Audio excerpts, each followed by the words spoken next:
L'altérité, peut-on choisir d'être différent? Bonjour, je vais vous parler d'une idée qui prend de plus en plus d'importance dans ma conception de l'existence, c'est l'altérité. D'autres ont déjà parlé de ce sujet, mais je tiens à en parler car c'est une des beautés de ce concept. Chacun a quelque chose à transmettre. Je vais essayer d'exprimer une idée sur l'altérité des choix que nous pouvons prendre en commun, qui conditionne notre altérité d'être. L'altérité, étymologiquement, signifie autre, et l'autre ne saurait être compris sans comprendre ce qui nous réunit. J'ai grandi dans une société qui m'était présentée par la plupart comme démocratique. Factuellement, je peux résumer cette société par à un seul niveau. Ceux qui sont majoritaires concèdent pour tous. Et encore majoritaires. Monsieur Macron s'est fait élire avec seulement 21 millions de citoyens sur 50.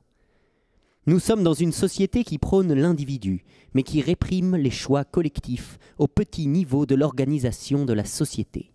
Je cite l'article 10 de la Déclaration des droits de l'homme, avec un petit H phallocrate jusqu'en 1948, et du citoyen de 1789. Nul ne doit être inquiété pour ses opinions, même religieuses, pourvu que leurs manifestations ne troublent pas l'ordre public établi par la loi. Cette conception, la liberté d'expression, malgré les limites contenues dans la dernière partie de la phrase, est largement comprise et partagée par ceux que j'ai le plaisir de côtoyer. J'aurais beaucoup à dire sur la différence entre l'acceptation comme concept et l'acceptation réelle. Mais je ne vais pas me concentrer sur la liberté d'expression. Nous choisissons et vous choisissez différemment. Cette phrase résume clairement l'interrogation qui est à l'origine de mon propos. Peut-on choisir d'être différent? Pouvons-nous vivre à côté de personnes qui ont choisi un mode de fonctionnement différent? Pouvons-nous choisir chacun notre mode d'organisation? Et ça, à tous les niveaux de l'échelle de l'organisation humaine. Je vais essayer d'y apporter une réponse qui ne reste qu'une réponse, et non la réponse, chacun étant libre d'y répondre comme il le souhaite. Je vais placer quelques principes qui vont suivre le potentiel fonctionnement décisionnel. Si nos idées convergent, nous pouvons choisir ensemble un fonctionnement.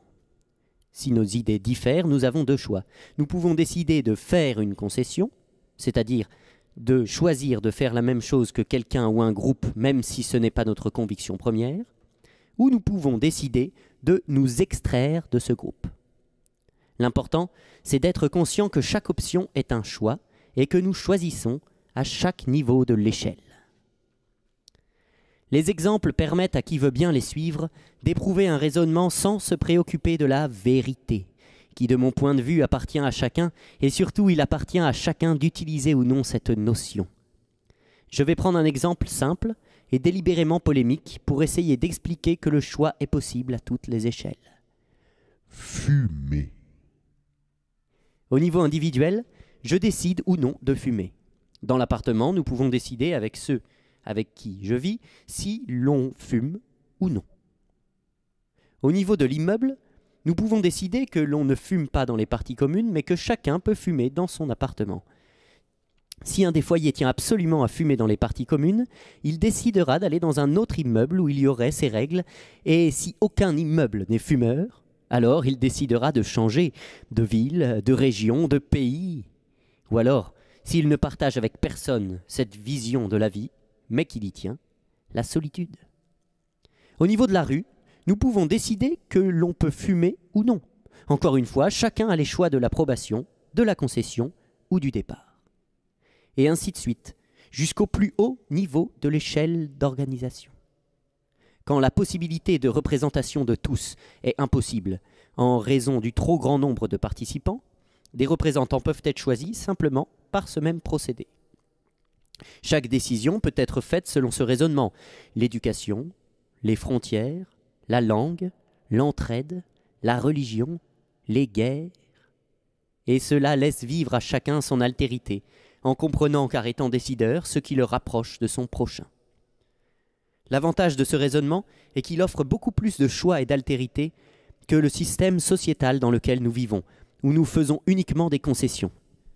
Évidemment, Plus nous fonctionnons à grande échelle, plus nous devons faire des concessions.